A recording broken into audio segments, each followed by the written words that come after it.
The echoing cave was a place of legend, a dark void hidden in the remote depths of a vast, ancient forest. For years it had been the subject of whispered stories and eerie rumors, drawing the curious and the brave to its entrance. But few ever ventured far inside. The locals spoke of it with a mix of fear and reverence, warning travelers to stay away. They said the cave was alive, that it fed on the fears of those who dared to enter, trapping their souls within its cold, stony walls. But to a group of experienced cave explorers, it was an irresistible challenge. Tom, Sarah, Michael, Emily, and Dave had been planning this expedition for months. Each was driven by a different motivation. Tom, the leader, was determined to prove himself after a recent failure. Sarah, the skeptic, wanted to debunk the supernatural rumors. Michael, the historian, was fascinated by the cave's mysterious past. Emily, the adventurer, sought the thrill of the unknown. And Dave, the quiet one, had a personal connection to the cave that he had kept hidden from the others. Tom was a seasoned explorer, but his last expedition ended in disaster.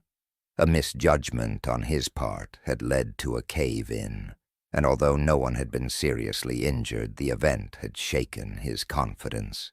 He saw the echoing cave as a chance to redeem himself, to prove that he was still capable of leading a successful expedition. The others were unaware of the weight he carried, but the cave's reputation had given them all pause. Sarah was a scientist by training, with a sharp mind and a keen sense of skepticism. She had never believed in the supernatural, attributing the stories of the echoing cave to local superstition and overactive imaginations. For her, the cave was an opportunity to debunk the myths, to show that there was a logical explanation for the phenomena that had been reported. She was determined to approach the cave with a rational mindset, even as the others whispered about the cave's dark history. Michael was a historian, drawn to the echoing cave by its ancient origins and the mystery surrounding it. He had spent weeks researching the cave's past, uncovering tales of lost explorers and strange occurrences. The more he learned, the more fascinated he became. The cave seemed to be a place where history had left its mark, and he was eager to discover what secrets it held. But as they prepared to enter the cave, he couldn't shake the feeling that they were about to walk into a story that was still being written.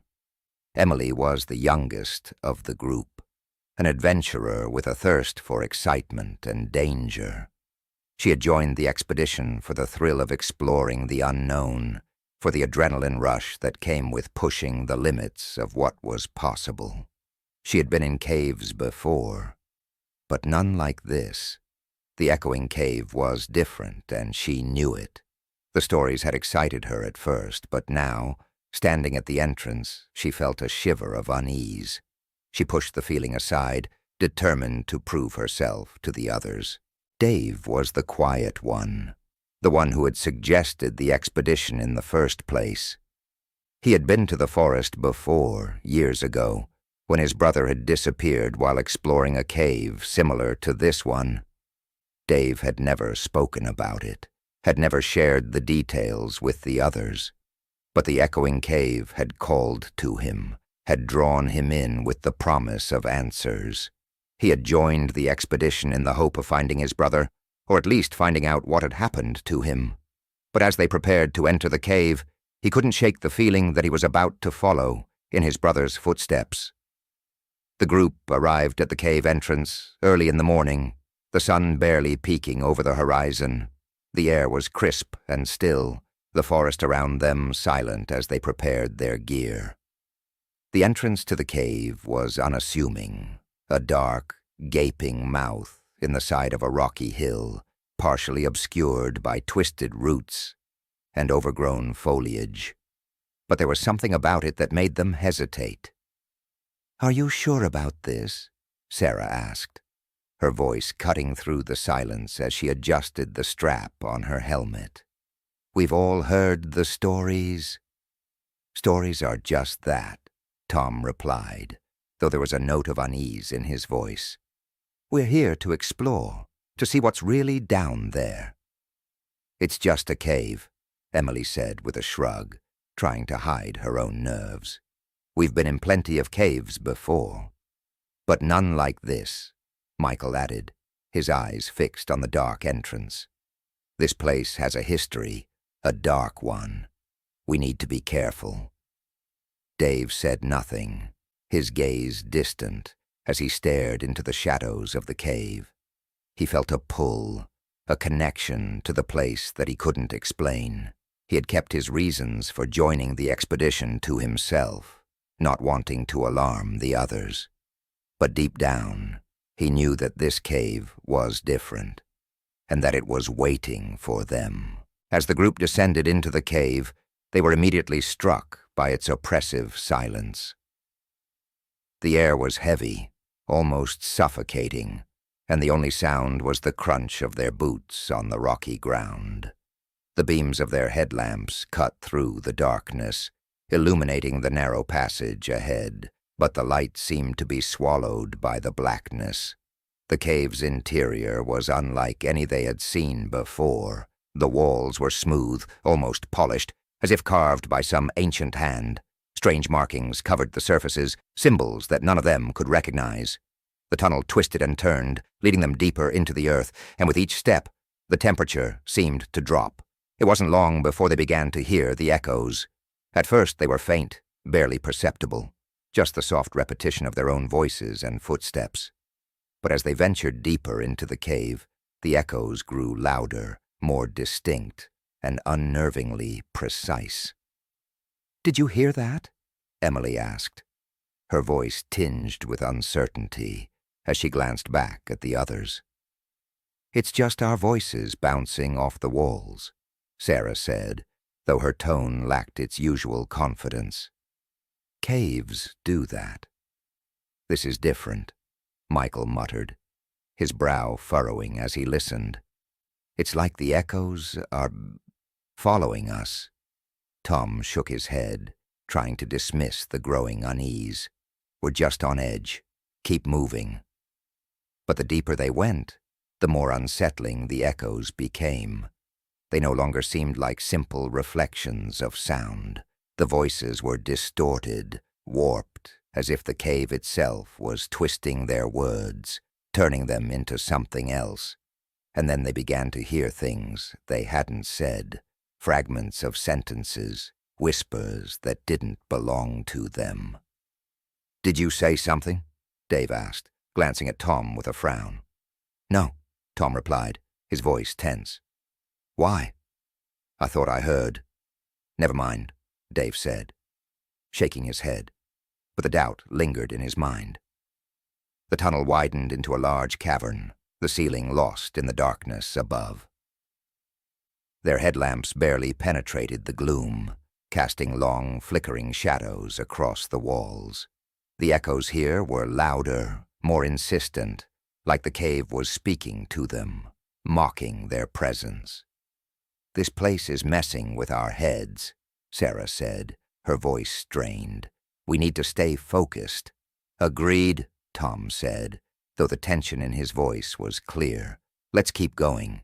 We need to find out how deep this cave really goes." But as they moved forward, the cave seemed to close in around them. The passageways twisted and turned, leading them in circles.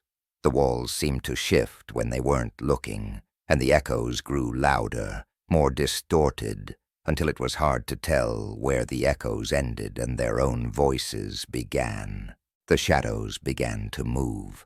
At first it was just a flicker at the edge of their vision, a trick of the light, they told themselves. But soon the shadows were everywhere, darting across the walls, slipping through the cracks in the rock, always just out of sight. The echoes grew more chaotic, a cacophony of voices that seemed to come from all around them. "What the hell is happening?" Emily asked, her voice trembling as she backed away from a particularly dark corner of the cavern. "It's the cave," Michael said, his voice hushed. It's alive." The cave seemed to respond to his words, the echoes growing louder, more frantic. The shadows closed in, surrounding the group, pressing in from all sides. The air grew colder, and a sense of dread settled over them, a feeling of impending doom that they couldn't shake. "We need to turn back," Sarah said, her voice barely above a whisper. "This place isn't right." "We can't turn back now," Tom insisted, though his resolve was weakening. "We have to find out what's causing this." But as they ventured deeper into the cave, the sense of unease grew stronger. The tunnels seemed to close in on them, narrowing until they were forced to crawl through tight passages, the rock pressing in from all sides. The echoes became deafening, a maddening chorus that seemed to come from within their own minds. They stumbled upon a chamber deep within the cave, where the walls were covered in strange markings, scratches and symbols that none of them could decipher. The echoes here were different, more distinct, and as they listened, they realized with horror that they were hearing their own voices, twisted and warped, as if the cave was mocking them. The group's fear turned to horror as they realized the truth. The cave wasn't just alive. It was feeding on their fears, drawing them deeper into its depths to join the lost souls who had come before them. They were no longer explorers. They were prey. The echoes grew louder, more chaotic, as if the cave itself was trying to drive them mad. The shadows closed in, and the group was forced to confront their deepest fears in a nightmarish struggle to escape the cave's grasp. Tom, desperate to prove himself, took the lead, guiding the group through a series of narrow tunnels. But the cave seemed to twist around them, leading them in circles, and the echoes continued to torment them, repeating their own thoughts and fears back to them in twisted, mocking tones. Michael, who had once been fascinated by the cave's history, now realized that he was part of it. The markings on the walls seemed to come alive, telling the story of the countless souls who had been trapped in the cave, their voices added to the chorus of echoes that filled the darkness. Sarah's skepticism had long since crumbled, and she was now consumed by fear. Every shadow seemed to hold a threat, every sound a danger. She clung to the others, desperate for some semblance of safety. But the cave offered none. Emily, who had always sought adventure, now found herself longing for the safety of the surface, for the sunlight and the open air. But those things seemed impossibly far away, as if they were in another world entirely. The cave was all that existed, an endless, oppressive darkness that sought to consume them. And Dave, who had thought he could find his brother, now realized that he had only found his own doom. The echoes of his brother's voice taunted him, leading him deeper into the cave's labyrinthine passages. But there was no salvation, only more darkness, more fear. The group's final confrontation with the cave's malevolent force was a desperate, chaotic struggle. The echoes became deafening, distorting their thoughts and driving them to the brink of madness. Shadows lunged at them from all sides, and the walls themselves seemed to close in, trapping them in a nightmarish prison. Tom, desperate to prove himself, led the charge, trying to find a way out. But the cave twisted around them, leading them in circles, and the echoes tormented them, repeating their fears and doubts in mocking tones. Michael, once fascinated by the cave's history, now realized that he was part of it. The markings on the walls seemed to come alive, telling the story of the countless souls who had been trapped there, their voices added to the chorus of echoes that filled the darkness. Sarah, once skeptical, was now consumed by fear. Every shadow seemed to hold a threat, every sound a danger. She clung to the others, desperate for some semblance of safety. But the cave offered none. Emily, who had always sought adventure, now found herself longing for the safety of the surface. But those things seemed impossibly far away, as if they were in another world entirely. The cave was all that existed, an endless, oppressive darkness that sought to consume them. And Dave, who had thought he could find his brother, now realized that he had only found his own doom. The echoes of his brother's voice taunted him, leading him deeper into the cave's labyrinthine passages. But there was no salvation, only more darkness, more fear. In the end, only two of them managed to escape the cave's grasp. Tom and Emily stumbled out into the light of day, battered and broken, but alive. But the echoes of the cave still haunted them, whispering in their minds long after they had left its depths.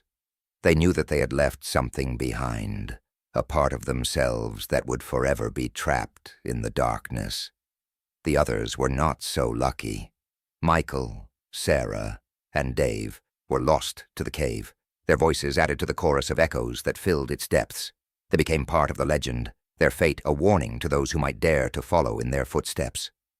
Tom and Emily tried to return to their normal lives, but the experience had changed them. The shadows of the cave still lingered in their minds, and the echoes still whispered in their ears. They were haunted by the knowledge that the cave was still out there, waiting for its next victims. In the end, they knew that they could never escape the cave's grasp. It had marked them, claimed them as its own, and they were doomed to return, drawn back by the echoes that would never leave them. Tom and Emily, unable to resist the pull of the cave, find themselves standing once again at its entrance, staring into the darkness. They know what awaits them. But they are powerless to resist. The cave calls to them, and they must answer. As they step into the darkness, the echoes rise up to greet them, a haunting chorus of voices that will never be silenced. And as they disappear into the depths, the cave closes in around them, trapping them forever in its cold, stony embrace.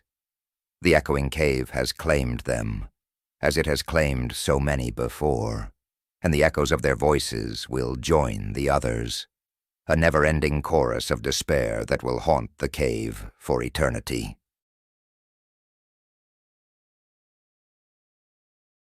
James and Claire had always shared a love for adventure. Their weekends were spent exploring the wild, untamed corners of the world, where few dared to venture. They were amateur spelunkers, drawn to the thrill of discovering hidden caves and the secrets they held.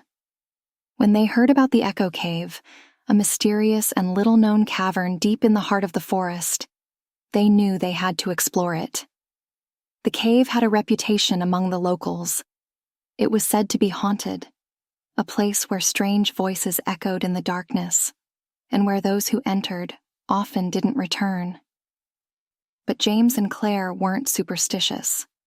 They had faced their share of challenges in the past, and had always come out the other side, stronger and more determined. The Echo Cave would be just another adventure, they told themselves, a story to add to their growing collection of daring exploits. They arrived at the edge of the forest early in the morning, the sun still low in the sky. The trees towered above them, casting long shadows across the ground. The entrance to the cave was hidden beneath a thick canopy of leaves, a dark hole in the earth that seemed to swallow the light. It was exactly the kind of place that James and Claire loved to explore, remote, untouched, and filled with the promise of discovery. They donned their gear, helmets with mounted lights, harnesses and ropes, and approached the entrance. Claire hesitated for a moment, staring into the blackness of the cave. "Are you sure about this?" she asked, glancing at James. He smiled and gave her hand a reassuring squeeze. "It's just another cave," he said. "We've done this 100 times before. What's one more?" She nodded, pushing aside her unease. "You're right. Let's do this."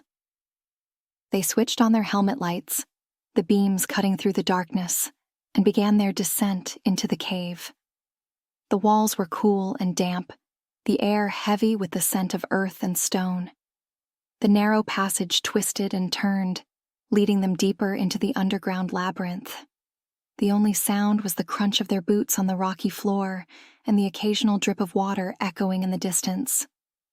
As they ventured further into the cave, the passage began to widen, and the ceiling rose above them, disappearing into the shadows. The light from their helmets barely penetrated the gloom, casting long, flickering shadows across the walls. It was then that they heard the first echo. At first, it was just a faint repetition of their own voices, as if the cave were mimicking them. But as they moved deeper, the echoes grew louder, more distinct. They weren't just reflections of sound. They were distorted, warped, as if the cave itself was twisting their words, turning them into something else. "Did you hear that?" Claire asked, her voice tinged with unease. James nodded, frowning. "It's just the echoes. Caves do that." "No," she insisted. "It's different. It doesn't sound like us." James listened more carefully, and a shiver ran down his spine. She was right. The echoes were strange, almost like whispers, faint but insistent. They seemed to come from all around them, growing louder the deeper they went. "Maybe we should turn back," Claire suggested, her earlier confidence waning. James shook his head. "We've come this far. Let's just see what's ahead. It might open up into a larger chamber."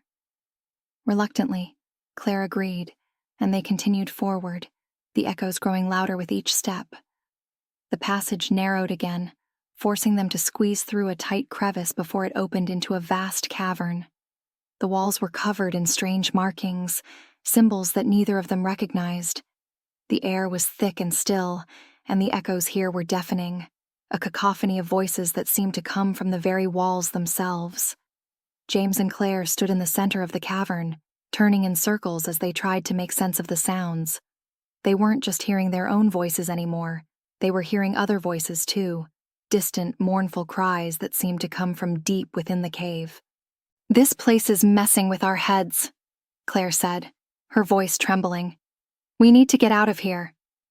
James nodded in agreement, but as they turned to leave, the echoes grew even louder, more frantic. The shadows around them seemed to shift and move, closing in on them. The passage they had entered through now seemed impossibly narrow, the darkness beyond it impenetrable. "Wait," James said, his voice barely audible over the din. "Do you hear that?" Claire paused, listening intently. Among the chaotic echoes she could make out something distinct.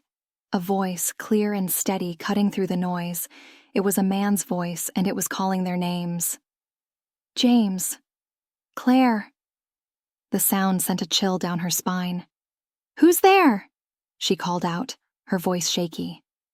The voice didn't answer directly. Instead, it began to repeat their names over and over, growing louder with each repetition. The tone was pleading, desperate, as if whoever it was needed their help. "We have to go," Claire urged, pulling on James's arm. "Now." But James seemed rooted to the spot, staring into the darkness from where the voice was coming. "We can't just leave," he said, his voice distant. "What if someone's trapped down here?" "No one's supposed to be here," Claire insisted, panic rising in her chest. "It's just us. We need to get out before—" Before she could finish, the ground beneath them trembled, a low rumble echoing through the cavern. The shadows around them swirled and shifted, taking on forms that seemed almost human. The echoes grew to a deafening roar, and the voice that had called their names was now screaming, a sound of pure terror and agony. "Run!" James shouted, grabbing Claire's hand and pulling her toward the narrow passage. They sprinted through the crevice, the walls pressing in on them, the echoes chasing them like a pack of wild beasts. The cave seemed to close in around them, the darkness becoming more oppressive with each step. But as they ran, the passage twisted and turned in ways that it hadn't before. The familiar route they had taken into the cave was gone, replaced by unfamiliar tunnels and dead ends. It was as if the cave itself was changing, trapping them within its labyrinthine depths. "We're lost," Claire gasped, struggling to catch her breath.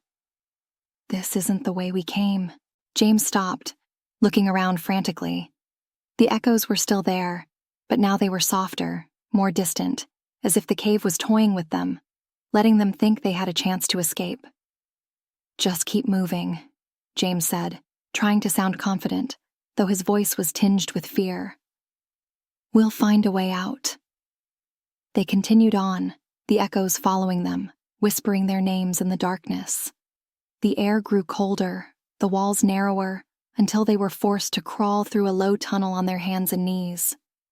The tunnel seemed to stretch on forever, the darkness suffocating, the echoes relentless. When they finally emerged into another chamber, it was smaller than the first, the walls slick with moisture. The echoes here were softer, more subdued, but the shadows were darker, thicker, almost tangible. In the center of the chamber, there was a pool of water, still and black as ink. It was from this pool that the echoes seemed to be emanating, rising up like mist from the surface. James approached the pool cautiously, peering into the depths. The water was so dark that he couldn't see the bottom, but he could feel something, a presence, cold and malevolent, lurking just beneath the surface. The echoes were louder now, almost deafening, and they seemed to be calling to him, beckoning him closer. James, don't, Claire warned, her voice trembling. We need to get out of here. But James couldn't tear his eyes away from the pool. The whispers were clearer now, forming words, shaping his name. The echoes seemed to reach into his mind, pulling him toward the water. He took a step closer, his movements slow and deliberate, as if he were in a trance. James? Claire's voice was desperate, but he didn't seem to hear her. He took another step, and then another, until he was standing at the edge of the pool. The surface of the water rippled slightly, as though something beneath was stirring, waiting. Come to me, the echoes whispered, soft and insistent. Come into the water. Without a word, James stepped into the pool. The cold water rose around his legs, but he didn't stop. He continued walking forward, his eyes fixed on the dark surface as the water climbed higher, reaching his waist, then his chest. James, please! Claire screamed, running toward him, but she stopped short at the water's edge, too terrified to follow him into the pool. James took another step, and the water closed over his shoulders. The echoes grew louder, more demanding, pulling him deeper into the darkness. Claire watched in horror as he disappeared beneath the surface, the ripples spreading outward until the water was still once more. James! Claire cried, falling to her knees at the edge of the pool. She reached out, her hand hovering above the water, but she didn't dare touch it. The echoes had fallen silent, leaving only the oppressive stillness of the chamber. She waited, hoping against hope that James would resurface, that he would emerge from the water, and they would escape this nightmare together. But the minutes stretched on, and the pool remained calm, its dark surface betraying nothing of what lay beneath. Realizing that he was gone, Claire forced herself to stand. Tears streamed down her face, but she knew she couldn't stay here any longer. The cave had taken James, and if she didn't leave now, it would take her too. With a final, anguished look at the pool, Claire turned and fled from the chamber. The tunnels twisted and turned, but she didn't stop, driven by the terror of what she had witnessed. The echoes were gone, but the memory of them lingered, a constant whisper at the back of her mind. Finally, after what felt like an eternity, she saw a faint light in the distance, a glimmer of hope in the oppressive darkness. She ran toward it, her breath coming in ragged gasps, her heart pounding in her chest. She burst out of the cave into the blinding daylight, collapsing onto the ground as the sunlight washed over her. She was free, but the echoes of the cave still haunted her, whispering in her mind long after she had left its depths. As she sat there trying to catch her breath, Claire looked back at the cave entrance. the darkness within seemed to stare back at her, a malevolent presence that would never truly let her go. She had survived. But at what cost?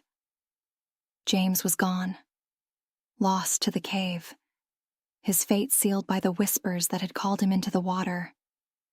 And Claire knew that the echoes would never leave her, that they would haunt her for the rest of her life. With trembling hands, Claire stood up, forcing herself to turn away from the cave. She walked away, leaving the darkness behind, but she knew that she could never truly escape the echo cave. The whispers in the dark, the cold pull of the water, they would stay with her, filling her nights with terror. The cave was still out there, waiting for its next victims, its echoes ready to ensnare those who dared to enter. And Claire knew that no matter how far she ran, she could never outrun the darkness of the echo cave. Thank you for watching these 2 stories on the Echo Cave. We hope you enjoyed them and we have earned your subscription today. Please take 2 seconds to like, subscribe, and comment. What future story ideas would you like to hear?